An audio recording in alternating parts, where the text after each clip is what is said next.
meteorological day to all of you. And yes, we are discussing the first editorial of 14th of February, that is Tango with Paris.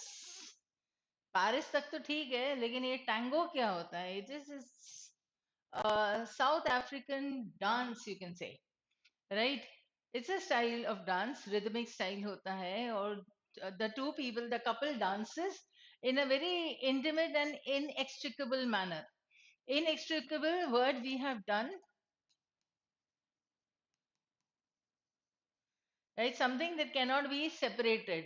ठीक है, तो इतना intimate dance होता है वो tango with Paris. तो अब यहाँ पर ये एक इडियोमेटिक एक्सप्रेशन हो जाता है.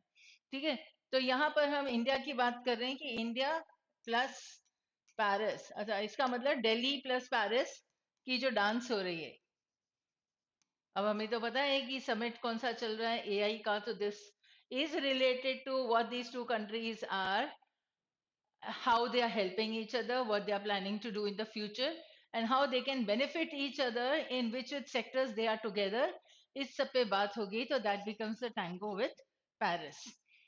Now, talks between Prime Minister Narendra Modi and French President Emmanuel Macron held this week on the sidelines of the multilateral AI Action Summit in Paris, co-chaired by the two leaders, signaled significant progress made in key areas. Significant progress made in की areas का मतलब हुआ कि गए तो वो AI summit के लिए थे, और दोनों ने चेयर किया. तो को चेयर होता है कि दोनों ही वहां पे चेयर पर्सन थे. बट नाउ साइडलाइंस में, तो एआई समिट के साथ साथ साइमल्टेनियस उन्होंने कुछ और भी बातें की, और उससे क्या पता चला कि सिग्निफिकेंट प्रोग्रेस हुआ है कई सारे एरियाज में दोनों कंट्रीज का एक साथ. Now these include nuclear energy, defence cooperation, joint projects in third countries. Nuclear collaboration has emerged as a cornerstone of India-France ties. As a cornerstone का मतलब हो गया something that is quite significant. Its role is very important in the India and France relationship. ठीक है, किसी भी चीज को cornerstone तब बोलेंगे हम जब वो बहुत important position को handle कर रहा है. तो यहाँ पे क्या है important? Nuclear collaboration. Now, both countries have committed to jointly developing nuclear reactors, as reflected in the signed letter of intent on some modular reactors and advanced modular reactors. तो joint ventures होंगे यहाँ पे, तो both countries तो है ही सही. France, a global leader in nuclear reactor technology, brings critical expertise to India's expansion plans. So this is how they are interrelated now. They are helping each other. They are collaborating on these sectors, in these sectors. तो nuclear energy पे जो इनका expansion है और इनका critical expertise है. This aligns with the Indian government's target of generating 100 gigawatts of nuclear energy by 2047, as outlined in the 25-26 Union Budget by Finance Minister Nirmala Sitharaman. Main point given here is that yes, they have made good progress in key areas, and what is the most important point here is the nuclear reactor. So this complete thing talks about the nuclear reactor and how do they collaborate in this field, right? And here was they made progress in key areas, और key areas में एक आ गया ये nuclear reactor वाला area, जहाँ पे दोनों मिलके काम कर रहे थे, joint projects हो रहे हैं.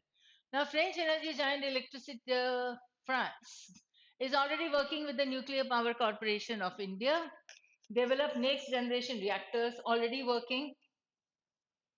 ठीक है, काम चल ही रहा है.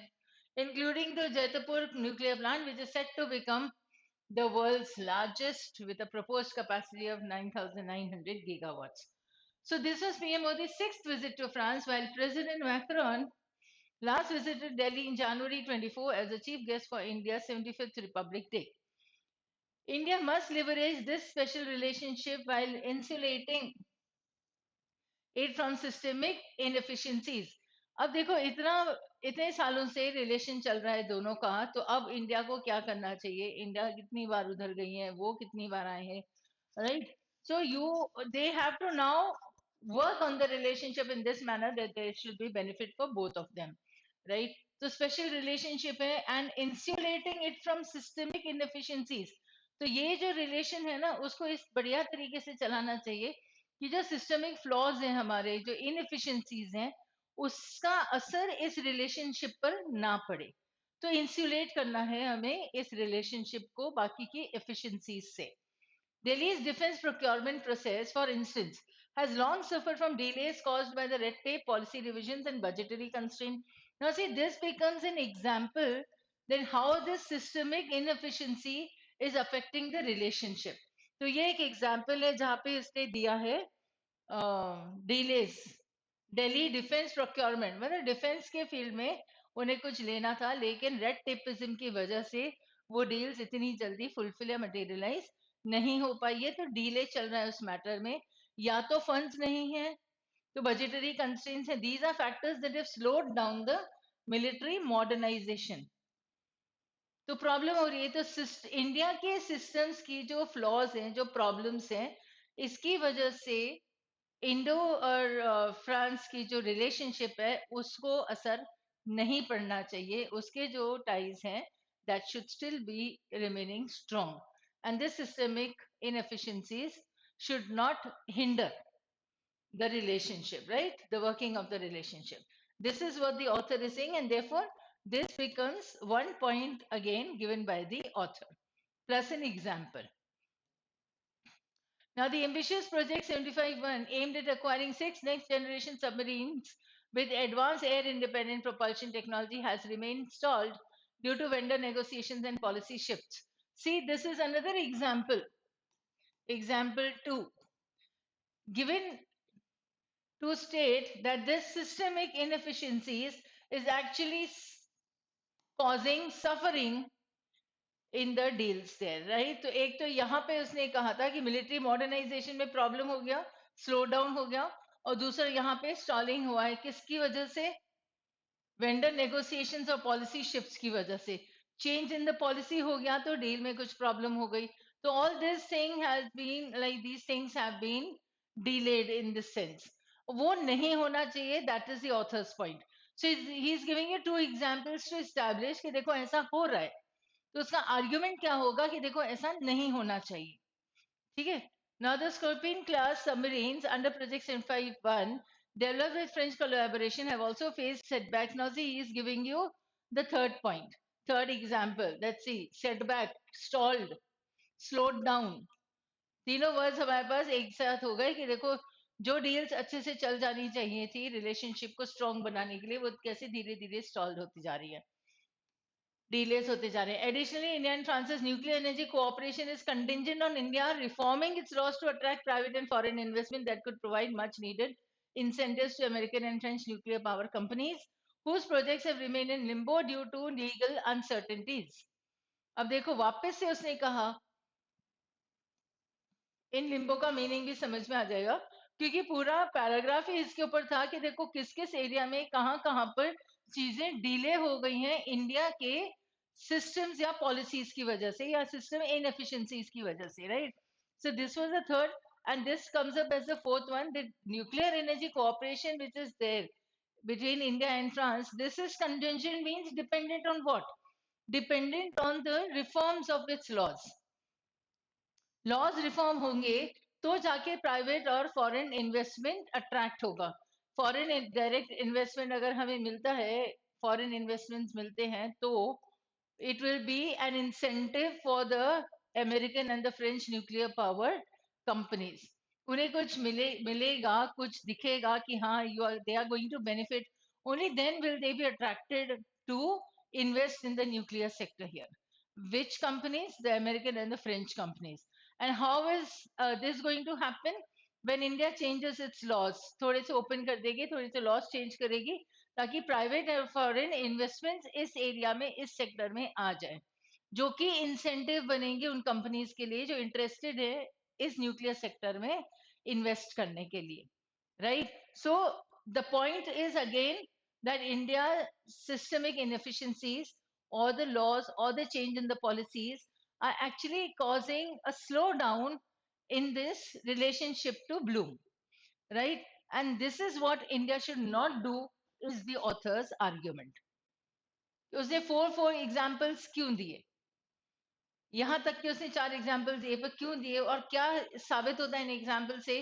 कि देखो इंडिया के सिस्टम की इनएफिशिएंसीज की वजह से या किसी पॉलिसी चेंज की वजह से या किसी लॉ के ना होने से ये चीजें सारी मटेरियलाइज नहीं हो रही हैं up to the full, but they are being slowed down, stalling, shifting, right? In limbo, setback, ये सब वर्ड्स का मीनिंग वही है कि धीरे डिले हो रहा है इन सब में। तो ऑथर का पॉइंट आ जाता है कि देखो डिले नहीं होना चाहिए तो हमें पॉलिसी चेंजेस कर लेनी चाहिए। If you critically analyse the paragraph you will understand the main argument of the author, right? Now because of these legal uncertainties there is the setback and the things are being stalled. Now, against the backdrop of an increasingly unpredictable global order, India and France need to maintain momentum in ties. ये करना ही पड़ेगा ना, need to. अब देखो author की point आ गई वापस से। अब ये सब तो जो चल रहा है, but then what is required now? So they need to strengthen the ties, and how will they do it? Where they maintain the momentum, तो speed तो करनी पड़ेगी ना, थोड़ी सी बढ़नी पड़ेगी, slow नहीं होना है। So US President Donald Trump has done little to assuage fears around his announcements and promises. Has done little means not much. तो ट्रंप ने जो अनाउंसमेंट्स किए हैं उससे डर कोई कम नहीं हुआ है। ठीक है, असॉज का मतलब होता है reduce, lesson, decrease, and little means not much, so it is not decreased the fear. इसका मतलब what you can infer is that yes, there is unpredictability in the world, there is uncertainty there in the world, in the global relations also, so still there is apprehension, right? Whatever Trump has announced, it has not calmed the people, उन्हें वो नहीं किया है, मतलब reduce नहीं किया उनका anger, वो अप्रीहेंशन, उनका डाउट अभी भी है ही सही कि पता नहीं अब आगे क्या होगा। So most recently, with respect to Ukraine and Europe security, following his conversation with the Russian President Vladimir Putin. Amid uncertainty, France has emerged as a reliable partner for India. ये तो है ही सही। हमें पता नहीं है कि यूएस क्या कर रहा है, हमें पता नहीं यूके क्या कर रहे हैं, हमें पता नहीं है कि रशिया आगे क्या करेंगे, right? But France is coming up as a reliable partner. This is what the author says. The acquisition of 36 Rafale fighter jets from France in 2016 further cemented the military ties. While joint naval exercises in the Indo-Pacific, such as Varun, underscored a shared commitment to maritime security. तो fighter jets मिल गए तो prove हो गया कि हाँ France हमारा थोड़ा ऐसे साथी है जैसे। दूसरा, शेयर्ड कम्युनिटी यहाँ पे हुआ था नेवल मैरिटाइम सिक्योरिटी की तरफ से, चलो ये भी सही है। France has consistently backed India on key global issues. Backed India means उसे हमेशा सपोर्ट किया है। तो ये तीनों चीजें क्या है, जस्टिफिकेशन है जो ऑथर ने कहा that France has turned out to be और emerged to be a reliable partner of India, right? Now then he's giving you 3 4 again examples or justifications, including Delhi's long-standing bid for a permanent seat at the UN. इसका मतलब India को एक permanent seat चाहिए SC UN में, लेकिन बाकी का कुछ कंट्रीज इनके खिलाफ है, लेकिन फ्रांस ने हमेशा साथ दिया है। So Delhi and Paris must build on they, अब क्योंकि साथ दिया है, राइट, तो इसको और ज्यादा मजबूत भी करना चाहिए। तो ऑथर की जो बात यहाँ पे कही थी, it is linked here. So see how you can extract the main idea there in this paragraph. So must build on their strong bilateral ties and solidify their partnership as a pillar of stability in a global landscape that is becoming more erratic. तो India और US की sorry India और France की जो ties हैं, collaboration चल रहा है, कई सारे सेक्टर्स में उन्होंने किया है, आगे भी करेंगे। वो उनका बड़ा is the France and India have turned out to be reliable partners, and they should take it further. But for that, what is required? They need to become now a pillar of stability. Why? Because the world is like uncertain, unpredictable now. The global relations are unpredictable, right? And to achieve this, what has India to do? It has to come up with a few changes in the ये relation, leverage the special relationship. तो कुछ changes इनको करने चाहिए अपने laws में या policies में to attract the investments, be it domestic or be it foreign, right? So, two things were there. Erratic world, a global relations erratic है, तो erratic का मीनिंग हम समझ सकते हैं आराम से, becoming more erratic. तो uncertainty है. This is what the world is becoming. The global landscape is uncertain, unpredictable. So you get the main word here again, right? So this is the United Nations Security Council meeting, जहाँ पे उन्होंने कहा था कि हाँ India तो आ सकती है, उसका परमानेंट मेंबर बन सकती है, लेकिन बाकी कुछ कंट्रीज इसके खिलाफ भी थी. पर चलो, let us come to the main idea. Main idea में सिग्निफिकेंट प्रोग्रेस हमने पहले कह दिया था कि हाँ ये हुआ है. तो background build. Now this is whatever they are doing is a cornerstone now. And then they talked about the nuclear reactors and the Indian government's target. कि target है, प्रोग्रेस अभी तक किया है, और ये इंडिया के टारगेट है, यहाँ तक पहुंचना है. तो अब कौन साथ देगा हमारा? यही कंट्री. तो इससे रिलेशनशिप बढ़िया है, तो बढ़िया बनाए रखने भी हैं. और उसके लिए हमें क्या करना पड़ेगा? We need to come up with a few changes. तो चेंजेस में क्या आएगा? It must leverage the special relationship by insulating it from systemic inefficiencies. तो हमारी सिस्टम की जो इनएफिशिएंसीज है उससे इंसुलेट करना है उन्हें, मतलब कोई असर नहीं होना चाहिए उन पर, उस रिलेशन पर, इंडिया और फ्रांस के बीच के रिलेशन पर. Then the rest was all example. Quite many examples were given. And here, then what they said was, let's see how these were stalled and due to what. So this cooperation is contingent again. American and French nuclear power companies, ये they could provide. तो ये सारे examples ही थे. तो examples किस चीज के थे? कि इंडिया की systemic inefficiencies जो हैं, that should not actually hinder the ties between India and France. Now, what is required to do is that they need to maintain the momentum, and France has emerged as a reliable partner. That is why they need to maintain them, and they must build on their strong bilateral ties and solidify their partnership. ये करना है चाहिए. तो need और must हमारे पास दो चीजें यहाँ पे आ जाती हैं. So you have the complete main idea. ये है जैतापुर न्यूक्लियर पावर प्लांट, जो कि इंडिया एंड फ्रांस की टीम ने का है, right? It's a world's largest nuclear power station generating 10 gigawatt of electricity. Come on. So the main idea becomes like France ties stable partnership होना चाहिए in the turbulent world. Turbulent का meaning समझ में आ जाता है. It will be somewhere related to erratic, क्योंकि उन्होंने एंड में ही कहा था कि इराटिक वर्ल्ड है, ग्लोबल लैंडस्केप इराटिक है, मतलब इरेगुलर. अभी हम वोकैबुलरी पे आते हैं, तो यहीं से शुरू कर लेते हैं वोकैबुलरी पार्ट. तो turbulent, irregular, erratic, right? So nuclear collaboration has emerged to be a cornerstone of the strategic relationship. तो collaboration है न्यूक्लियर सेक्टर में, और वो सबसे ज्यादा इम्पोर्टेंट है. तो इस हिसाब से हमें और स्ट्रॉन्ग टाइज बना के रखनी चाहिए. Increasingly unpredictable global order, India and France need to maintain momentum in ties. This was the important sentence there. Unpredictable world है, but they need to maintain the momentum. इतना भी अगर हमने समझ लिया तो we can get the main idea of the passage. Because the rest of it was using examples. Many examples were given there. ठीक है. Now cornerstone, understand it. Cornerstone एक metaphorical use हो जाता है. ये अगर हमारे पास कोई भी स्ट्रक्चर है, जैसे स्क्वायर होता है, रेक्टेंगल होता है, तो ये जो कॉर्नरस्टोन होता है, this is very important. No then why? क्योंकि इसकी वजह से ही वो शेप बनता है. कॉर्नरस्टोन है तो वो शेप बनाएगा ना. How many corners are there to the rectangle and to the square? So cornerstone gives you the shape there. Cornerstone अगर हटा देंगे तो shape क्या रहेगा? नहीं रहेगा, right? So it will loosen up. Otherwise, cornerstone is the most important in structure.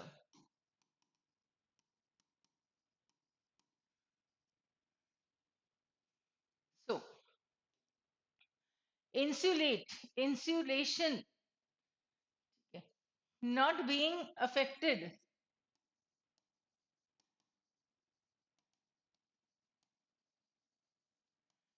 Wires जो होती हैं ओपन वायर्स नहीं हो सकती ना, नहीं तो बिजली का झटका लगता रहेगा। तो वायर्स को इंसुलेट करना चाहिए where the electricity does not transfer, right? It does not pass through these insulators. Either there are conductors or there are insulators, right? Conductors में भी good conductor bad conductors बहुत होते हैं, लेकिन insulation क्या होता है, जहाँ पे उस इलेक्ट्रिसिटी का उस हीट का फर्क ही ना पड़े, right? Not getting affected. Red tapeism would mean, जब हम इंडिया की वो पढ़ते हैं, गवर्नमेंट ऑफिसेस की बात करते हैं, तो रेड टेपिज्म होता है जहाँ पे बहुत सारे लाइसेंसेस लगते हैं या बहुत सारे सिग्नेचर्स लगती हैं या बहुत टाइम लगता है कोई भी डील एक क्रैक करने के लिए, right? The system that is followed there by the bureaucrats that becomes red tapism. उन्हें ये सिस्टम मतलब एक एक करके स्टेप आगे बढ़ते हैं, तो it takes a lot of time, ठीक है? All the official paper work that is required, तो वो रेड टेपिज्म हो सकता है। Contingent is dependent on contingency fund होता है एक बजट में, वो अलग होता है, रखा जाता है। तो यहाँ पे ये जो एनर्जी कोऑपरेशन है, nuclear energy cooperation is contingent means dependent on it. Dependent on what? On India reforming its laws. तो इंडिया अगर लॉज को रिफॉर्म करेगी तो ये पार्टनरशिप अच्छे से आगे बढ़ेगी। तो it is dependent. In limbo is in line with, ठीक है? देखो, they have remain in limbo, line with मतलब वो लाइन में ही लगे हुए हैं, तो पास नहीं हुए। That means they have been detained, they have been stalled, they have been delayed, वैसे समझ लो, ठीक है? तो डिलेड है मतलब अभी भी लाइन में ही खड़े हैं, तो उनको आगे सीट नहीं मिली है। तो ये जो इतनी सारी चीजें हैं जो कि लाइन में लगी हैं, अभी भी क्यू में खड़ी हुई हैं, but they are not getting the work done, right? So you can understand that in limbo would be like whatever words we did here, no, like stalled, setbacks, delayed. तो ये वैसे ही हो जाएगा, they remained in limbo due to legal uncertainty. So जैसे खटाई में पड़ना, अभी तो पास नहीं होना या तो डील क्रैक नहीं होना, तो अभी भी काम पूरा नहीं होना, would be in Limbo. Contextually also you can understand, असोच के लिए you have words I gave you, decrease, lessen and reduce. Apart from that, if I give you a piece, और ये मैंने आई थिंक सो कहीं ना कहीं दिया है पहले तुम्हें, पर फिर भी लिख लो अगर जिसने नहीं लिखा है तो। It is like appease, calm, pacify, placate, right, mollify. इन सबका मीनिंग होता है to reduce, allay, right? Reduce the fears, reduce the problems, reduce the challenges, mitigate, आप मिटिगेट भी कर सकते हो, अपीज कर सकते हो। बेसिक मीनिंग इन सबका रिड्यूस है, right? And how and where you are using it, here you are using it for fear. So fear के लिए allay भी use हो सकते हैं, ALLAY, to allay the fears, right? To remove or reduce them. Now here underscored is highlighted. So highlighted has shared commitment, right? Emphasize करना, highlight करना, emphasize करना. Underscore, most of you would know it. But why I marked it is to understand another word. Underpin and undermine. ये जो दो words है ना, दोनों का meaning critical reasoning, logical reasoning में काफी आता है। ये तीन वर्ड्स हैं, अंडरस्कोर, अंडरपिन और undermine. These words are very importantly or very commonly used in the questions of logical reasoning section. So underscore is what is highlighted, what is emphasized, what is becoming more important and significant or prominent. वो underscore हो जाएगा। Underpin का मतलब होता है something that is in support. तो underscore का use हो जाएगा, सॉरी, अंडरपिन का यूज हो जाएगा सपोर्टिंग। अंडरमाइन का यूज होता है वीकनिंग, राइट? तो undermine is weaken, अंडरपिन is support, undermine is weaken, right? Write it carefully, and therefore I say when you are listening to this discussion, तो keep a pen and your notebook ready. तो जैसे मैं explain करती हूँ वैसे ही आप लिखते भी जाओ। So I'm coming up with these three words again in case you have missed. So underscore is highlighted and emphasized, underpin is supported, and undermine is weakened, right? और ये तीनों words हमारे पास logical reasoning के section में आते हैं, questions में आते हैं। ठीक है। अब पिलर और स्टेबिलिटी, यहाँ पे पिलर एक मेटाफोरिक यूज हो जाता है। Erratic is to do with creating like irregularity. अभी मैंने तुम्हें तीन वर्ड्स दिए थे। Erratic is irregularity, turbulent and not frequent, chequered हो सकता है वो। So coming up with more to read, last section है ये। सो मोर टू रीड में what you will read today और you should read today is the AI cold war. ठीक है। अब कोल्ड वॉर अगर तुम्हें याद हो तो कल यूएस और यूके ने मना कर दिया वो डिक्लेरेशन साइन करने के लिए। This is what we did in a previous editorial also. So why did it refuse? What repercussions or what implications will it have on the world? ये पूरा समझना द हिंदू के बिजनेस लाइन वाले editorial से। ठीक है। साइड में यहाँ से एक लॉन्ग एडिटोरियल है, वो पढ़ लेना। Bringing to book, again the same thing. Business line में से ही ब्रिंगिंग टू बुक का मतलब अब ये है किसी फाइनेंशियल उस पर, बिजनेस लाइन में ही है, but it is about what the high court has come up with some statement, some judgement और समथिंग लाइक दैट। तो वो वाला है एक फाइनेंशियल कैलकुलेशन जहाँ पे बनती है। एक ऑर्गेनाइजेशन है जो आई डोंट रिमेम्बर एग्जैक्टली, पर ईएफआरए है आई थिंक सो। ठीक है। तो ब्रिंगिंग टू बुक वो रहेगा। दूसरा, इज अपॉइंटिंग एडहॉक जजेस a viable means to reduce backlog. ये भी अब देखो दोनों चीजें कोर्ट से रिलेटेड है, लीगल से रिलेटेड है। तो it will be in interesting also. खैर इंटरेस्टिंग हो ना हो पर पढ़ना बनता है, because we need to read different genres also if you remember. So we have this AI and then analysis of it, no, how and what effects will it have, this as well as this related to the court and judges and all। ठीक है। इतना तो आप पढ़ ही सकते हो। That's all for today.